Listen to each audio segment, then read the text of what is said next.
जय हिंद। आप सभी वर्दी लवर्स का आपके अपने चैनल में एक बार फिर से स्वागत है। दोस्तों, आज हम करने वाले हैं आर्मी अग्निवीर के लिए साइंस का बहुत इंपॉर्टेंट टॉपिक, और वो है अपना पाचन तंत्र। पाचन तंत्र से संबंधित जो प्रीवियस ईयर क्वेश्चंस जो आपके एग्जाम्स में पूछे गए हैं और जो आपके एक्सपेक्टेड क्वेश्चंस है जो पूछे जा सकते हैं, आज वाली क्लास में हम करने वाले हैं। देखिए, पाचन तंत्र है ना, ये हमारे शरीर के लिए बहुत ज्यादा महत्वपूर्ण है। वैसे ही हमारे आर्मी अग्निवीर के एग्जाम के लिए भी ये वाला चैप्टर बहुत महत्वपूर्ण है, और जो एग्जाम्स में क्वेश्चंस आ सकते हैं वो सारे के सारे इस क्लास में आपको देखने को मिलने वाले हैं। तो क्लास को पूरी देखना, तभी सब कुछ क्वेश्चंस याद होगा, और क्वेश्चंस याद हो गया पेपर में स्कोर होगा, पेपर में स्कोर हो गया सिलेक्शन होगा, सिलेक्शन होगा तो सभी को बताओगे ना।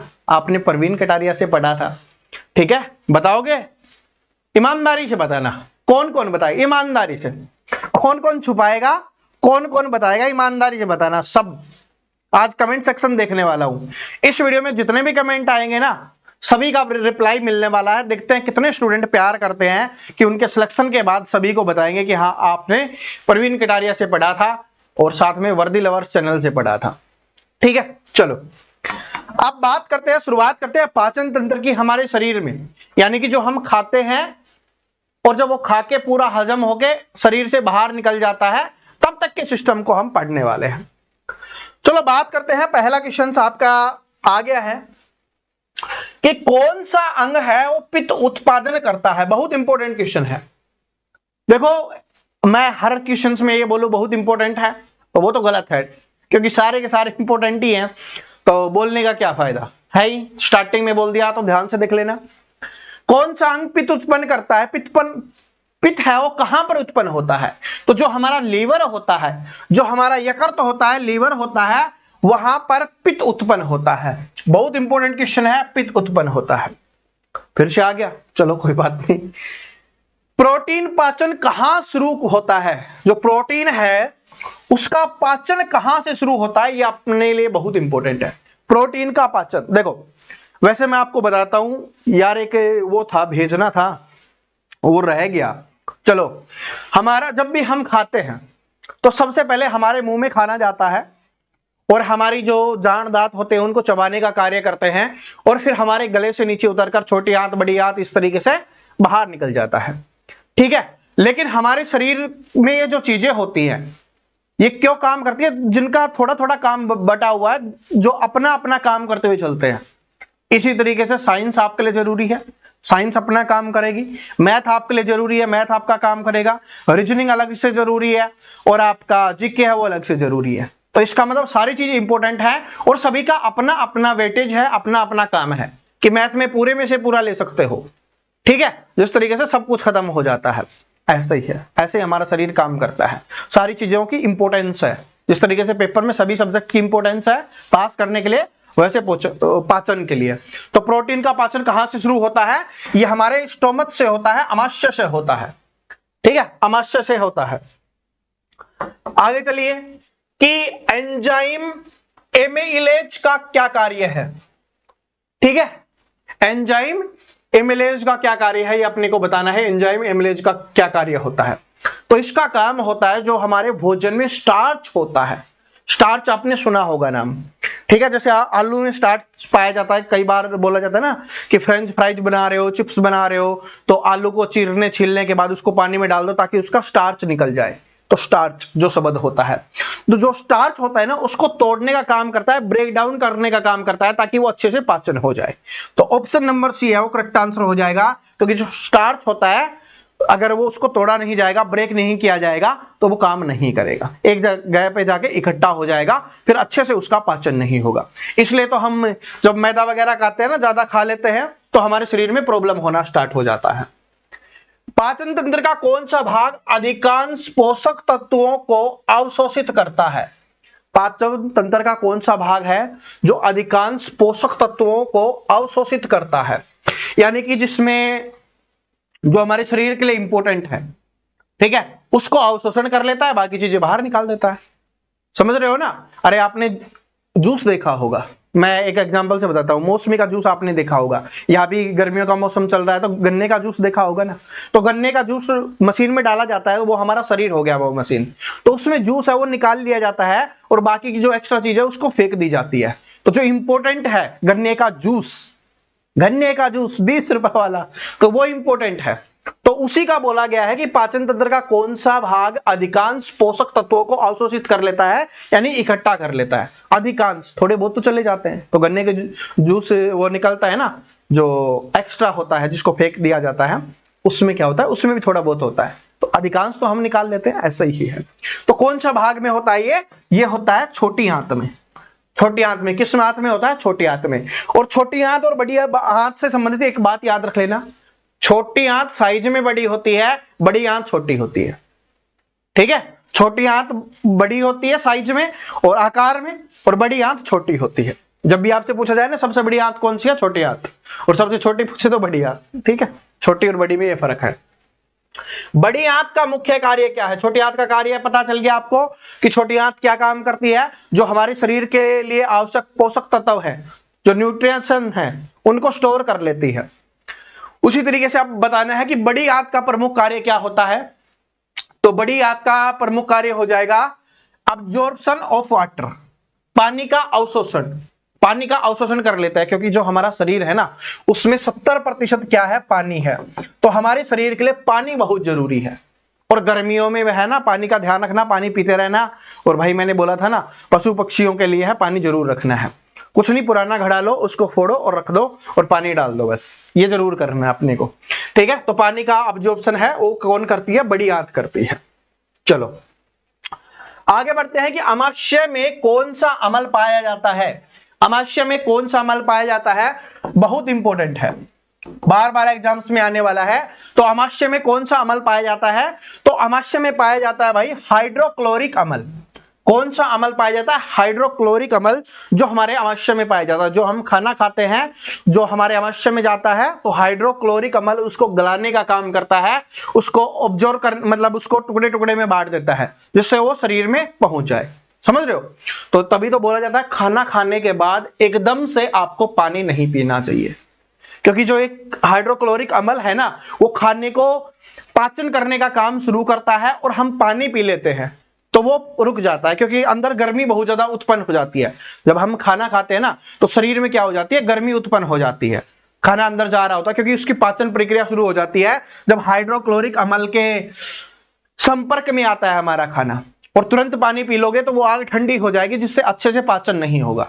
तो जब भी खाना खाओ तो उससे आधा घंटे पहले पानी पी लो, और भाई कूला कर लिया करो, फिर बाद में पानी पी लिया करो।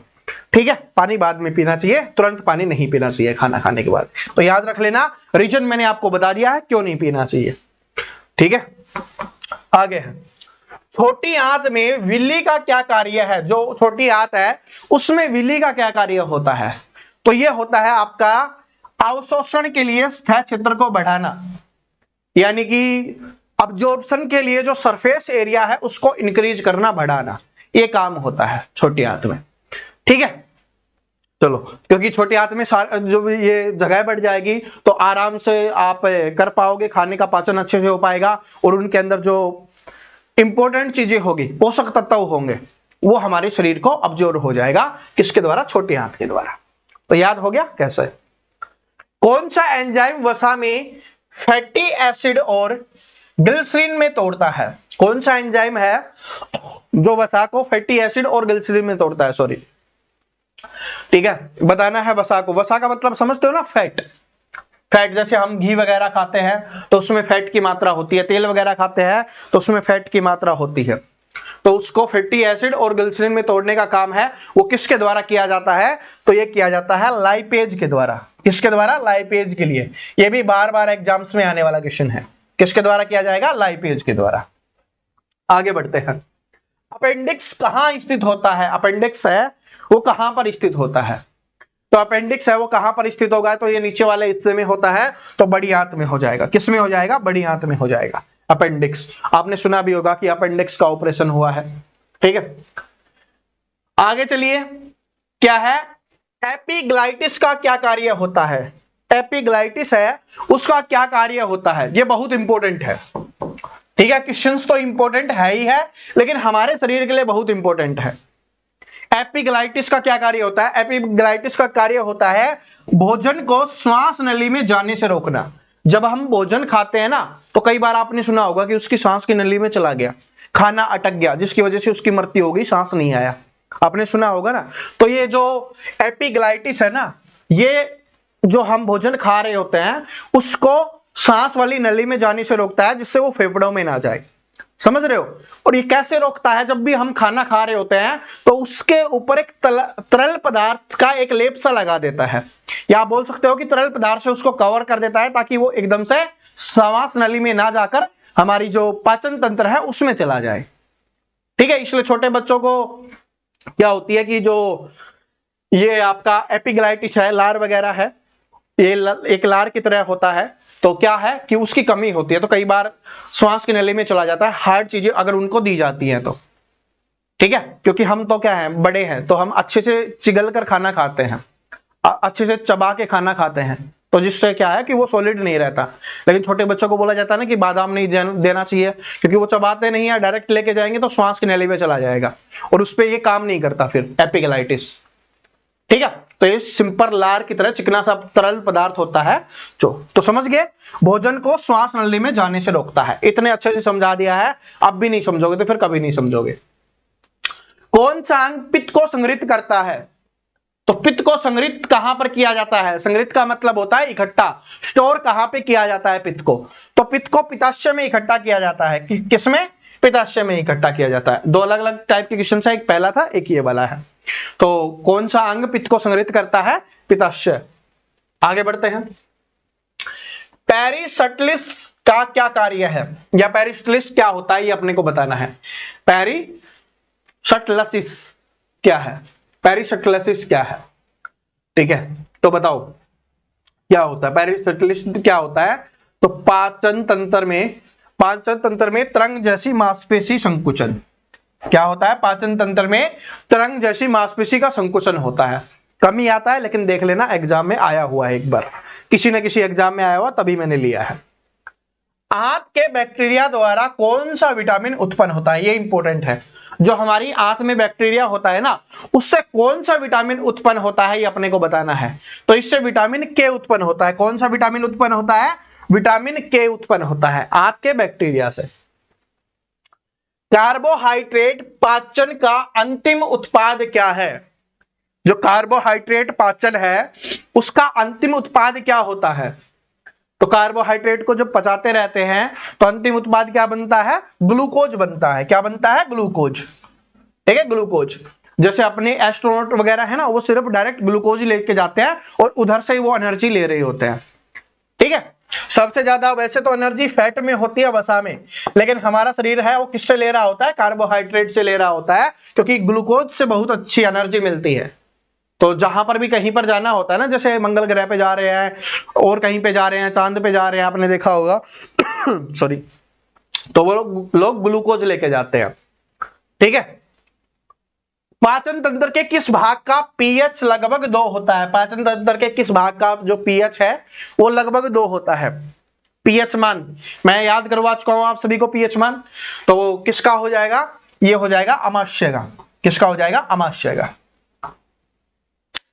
और अमाशय का क्यों? वैसे याद करने का तरीका भी है। अमाशय क्या है भाई? 7 से नीचे वाले क्या होते हैं? अम्लीय होते हैं, तो अमाशय अम्लीय। चलो ठीक है, और अमल भी पाया जाता है, वो मैं आपको बता चुका हूं। लार का क्या कार्य है? लार है वो क्या काम करती है? अभी थोड़ी देर पहले मैंने एक स्पेशल लार के बारे में आपको बताया था। अब लार क्या काम करती है आपको पता चल गया होगा। तो लार क्या काम करती है? भोजन को गीला करती है और स्टार्च पाचन शुरू करती है। ठीक है, तो भोजन को गीले करने का काम है किसके द्वारा किया जाता है? लार के द्वारा किया जाता है। ठीक है, आज भाई राबड़ी की जगह पे है ना रई मारा दही पी लिया। रई मारा दही समझते हो ना? दही होता है, उसके थोड़ी सी मथनी छाई बनने से पहले, लस्सी बनने से पहले, या सिंपल भाषा में लस्सी जिसको बोलते हैं। ठीक है, लस्सी वो वाला। तो ज्यादा हो गया क्योंकि आज मस्त था, ठंडा रखा था फ्रिज में, तो ज्यादा हो गया, इसलिए थोड़ा सा दिक्कत दे रहा है। चलो कोई नहीं, ठीक है, अपना पाचन तंत्र अच्छे से पचा लेगा, क्योंकि पाचन तंत्र के बारे में पढ़ रहे हैं। अग्नाशय द्वारा प्रोटीन पाचन के लिए कौन सा एंजाइम स्रावित होता है? अगर थोड़ी रेस्ट कर लेता ना तो अच्छे से पाचन हो जाता। तभी तो बोला जाता है कि खाना खाने के बाद थोड़ा रेस्ट करना चाहिए, लेकिन ये क्लास बनानी जरूरी थी, आज छुट्टी नहीं कर सकते थे। ठीक है, तो अग्नाशय द्वारा प्रोटीन पाचन के लिए कौन सा एंजाइम स्रावित होता है, ये अपने को बताना है। तो ये हो जाएगा आपका ट्राइप्सिन। ठीक है, ट्राइप्सिन या ट्रिप्सिन जो भी आप इसको बोल सकते हो। Option number C correct answer हो जाएगा। पाचन तंत्र का सबसे लंबा भाग कौन सा होता है? अभी मैंने आपको बताया सबसे लंबा कौन सा होता है, छोटी आंत होती है। तो पाचन तंत्र का सबसे लंबा भाग कौन सा होता है, छोटी आंत होती है। आमाशय में बलगम या म्यूकस का क्या कार्य होता है? जो आमाशय में बलगम होता है, म्यूकस होता है, उसका क्या कार्य होता है? तो इसका कार्य होता है आमाशय की परत को अम्ल से बचाना। ठीक है, इसका काम क्या होता है? आमाशय में जो बलगम होता है उसका क्या काम होता है? आमाशय की परत को अम्ल से बचाना। वरना मैंने आपको बताया ना कि अम्ल जो होता है उसमें क्या होती है, आग होती है, वो जला देगा।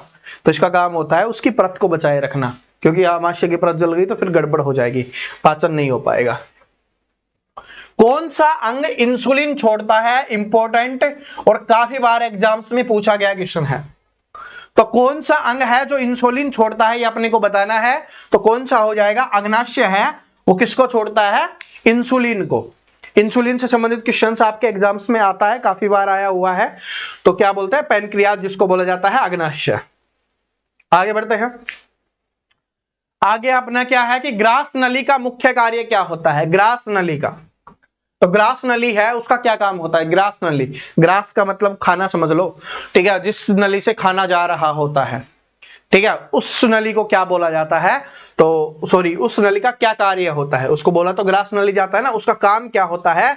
तो उसका काम होता है भोजन को आमाशय तक पहुंचाना। ये नली है ना, वो लेके जा रही है और आमाशय में ले जाके छोड़ देती है, तो भोजन को आमाशय तक पहुंचाना। और मैं एक शरीर के स्ट्रक्चर की है ना, एक फोटो है ना, एक इमेज है जिसमें डिटेल से बताया हुआ है कि कौन कौन सा हिस्सा क्या क्या है, वो मैं अपने टेलीग्राम पे डाल दूंगा। ठीक है, टेलीग्राम पे देख लेना, यहां पर मैं लगाना भूल गया था, तो उससे और अच्छे समझ में आ जाता आपको कि कौन सी चीज कहां कहां होती है। क्वेश्चंस तो ये सारी यही है। ठीक है, तो टेलीग्राम पे मिल जाएगी। टेलीग्राम ज्वाइन कर रखा है? नहीं किया तो टेलीग्राम का लिंक डिस्क्रिप्शन में है, ज्वाइन कर लेना। नाम क्या है टेलीग्राम का? परवीन कटारिया। परवीन कटारिया की स्पेलिंग तो आप नीचे देख सकते हो, और उसके बाद टॉक्स लगा देना, TALKS। ठीक है, चलो। पाचन तंत्र का कौन सा भाग सहजीवी बैक्टीरिया रखता है? सहजीवी बैक्टीरिया रखता है, कौन सा रखता है बताओ? तो क्या हो जाएगा इसका? सहजीवी बैक्टीरिया कौन सा रखता है? बड़ी आंत रखता है। आगे, पित्ताशय का प्राथमिक कार्य क्या होता है? जो पित्ताशय होता है, ठीक है, तो पित्ताशय का प्राथमिक कार्य क्या होता है? प्राथमिक का मतलब होता है पहला कार्य क्या होता है? तो पित्ताशय का पहला कार्य होता है पित्त को संग्रहित करना। मैंने अभी आपको बताया था कि पित्त को इकट्ठा रखना, तो पित्त को इकट्ठा रखना इसी में दिया गया है, तो पित्त को इकट्ठा रखना और सांद्रित करना हो जाएगा। ठीक है, तो पित्त को इकट्ठा रखने का काम किसका होता है? पित्ताशय का होता है। पाचन की अंतिम अवस्था क्या होती है? जब सब कुछ पाचन हो गया, भाई ग्रास नली से भी चला गया, श्वास नली से बचा के भी चले गए हम, ठीक है, छोटी आंत बड़ी आंत आमाशय सभी में घूम फिर के जा रहा है, तो अंतिम क्या होगी? पाचन की अंतिम अवस्था क्या होगी? तो उस अवस्था को बोला जाएगा उत्सर्जन। उसको क्या बोला जाता है भाई? उत्सर्जन बोला जाता है। ऑप्शन नंबर डी है करेक्ट आंसर हो जाएगा। ठीक है, तो यहां पर अपने जो क्वेश्चन है समाप्त होते हैं, जो आपके पाचन तंत्र से आपके एग्जाम्स में पूछे जाते हैं। नेक्स्ट टॉपिक कौन सा होना चाहिए ये कमेंट करके जरूर बता देना। क्लास कैसी लगी, समझ में आया, याद हो गया, तो कमेंट करके बता देना, इससे मुझे मोटिवेशन मिलता है। जिसने अभी तक लाइक नहीं किया लाइक कर दो, अपने दोस्तों के साथ शेयर कर दो, और भाई अभी तक सब्सक्राइब नहीं किया, पहली बार आए हो तो चैनल को सब्सक्राइब करके बेल आइकन को जरूर प्रेस कर लेना, ताकि फिर कल आपको दोबारा से 2 बजे साइंस की क्लास मिल सके। सब्सक्राइब करोगे, बेल आइकन प्रेस करोगे, तभी आपको क्लास मिलेगी। तो मिलते हैं नेक्स्ट वीडियो में, तब तक हंसते रहिए, मुस्कुराते रहिए, पढ़ते रहिए। जय हिंद।